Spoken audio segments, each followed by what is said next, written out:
विपक्ष की तरफ से तो ये सारे आरोप भी लगाए जा रहे हैं कि 10-10 हज़ार में वोट खरीद लिया गया। उनको क्या जवाब दें? कुमार जी को लेकर के जिस तरह की बातें चलवाई जा रही थी कि वो बीमार हैं, असहाय हो गए हैं, उन लोगों को अब जवाब मिल गया है एक बार फिर से मुख्यमंत्री पद की जब उन्होंने महिलाओं को और भी आर्थिक रूप से कैसे सबल किया जाए, उसको स्वरोजगार से कैसे जोड़ा जाए, ये विरोधी के पास कोई मुद्दा नहीं है।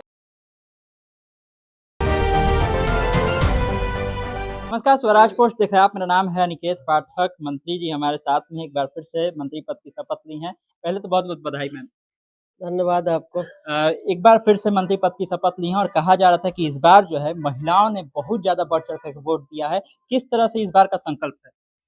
देखिए, माननीय मुख्यमंत्री जी ने 2005 से ही महिलाओं को सशक्त करने का काम किए और बिहार में सुशासन का राज कायम हुआ, आधी आबादी का विकास हुआ, तो महिलाओं ने ठाना था कि इस बार एनडीए को ही जिताना है। अब माननीय मुख्यमंत्री जी को फिर से बिहार में नेतृत्व देना है। वो महिलाओं ने करके दिखाया। सुबह से ही कतारबद्ध होके भूखे प्यासे महिलाओं ने जिस तरह से मतदान की है, अभिनंदन के पात्र हैं। महिलाएं चाहती थी कि बिहार में जो महिलाओं के लिए काम हो रहा है वो रुके नहीं, जो भय मुक्त शासन है वो कायम रहे, सुशासन कायम रहे, तो महिलाओं ने करके लेकिन दिखाया। विपक्ष की तरफ से तो ये सारे आरोप भी लगाए जा रहे हैं कि 10-10 हज़ार में वोट खरीद लिया गया। उनको क्या जवाब देंगे? देखिए, 10,000 में 20 वर्षों का है काम। देखिए, नगर निकाय पंचायती राज में महिलाओं को आरक्षण दिया गया 2005, जिस पहला कलम महिलाओं के हित के लिए चला था।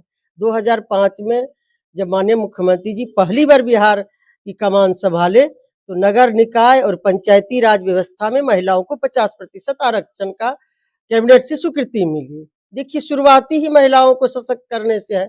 फिर 1,30,00,000 महिलाओं को आर्थिक रूप से सबल करने के लिए जीविका दीदी का जो गठन किया गया समूह का, उससे महिलाओं को आर्थिक रूप से सबल करने का काम किया गया। 35% आरक्षण महिलाओं को हर प्रकार की नौकरी में दिया गया। तो महिलाओं को तो शुरुआती दिन से ही आधी आबादी को आगे बढ़ाया गया। कोई एक दिन का नहीं है, ये तो पूरे बिहार में महिला संवाद हुआ। महिलाओं ने कहा कि हमको और रोजगार करने की जरूरत है, हमको और भी आर्थिक सहायता चाहिए। उस आधार पर मुख्यमंत्री जी ने निर्णय लिया कि मुख्यमंत्री महिला रोजगार योजना, ताकि महिलाओं को और भी आर्थिक रूप से कैसे सबल किया जाए, उसको स्वरोजगार से कैसे जोड़ा जाए, ये विरोधी के पास कोई मुद्दा नहीं है, न पहले था न अब है। नीतीश कुमार जी को लेकर के जिस तरह की बातें चलवाई जा रही थी कि वो बीमार हैं, असहाय हो गए हैं, उन लोगों को अब जवाब मिल गया है एक बार फिर से मुख्यमंत्री पद की जब उन्होंने शपथ लिया। देखिए, मुख्यमंत्री जी के लिए जो भी विरोधी लोग कहते थे, बिहार की मतदाताओं ने, आधी आबादी ने, युवाओं ने ये साबित किस ढंग से बिहार को चला रहे को, उनका जो अनुभव है और भी बिहार को आगे बढ़ाना है उनके नेतृत्व में, ये मुहर बिहार की जनता ने लगाया है। आखिरी सवाल है, क्या आपके पास वही मंत्रालय रहने वाला है या फिर मंत्रालय बदलने वाला है? कुछ तो जानकारी हो गया। नहीं, देखिए, मंत्रालय की जानकारी नहीं है, ये मुख्यमंत्री जी का विशेषाधिकार है। मुझे सौभाग्य प्राप्त है कि माननीय मुख्यमंत्री नीतीश कुमार जी जैसे व्यक्तित्व के साथ काम करने का फिर से अवसर मिला। उन्होंने मुझ पर भरोसा दिलाया है, भरोसा जताया है। जो भी डिपार्टमेंट मिलेगा ईमानदारी से अच्छे से बिहार के हित के लिए, जनहित के लिए काम करेगा। बहुत बहुत धन्यवाद मैम।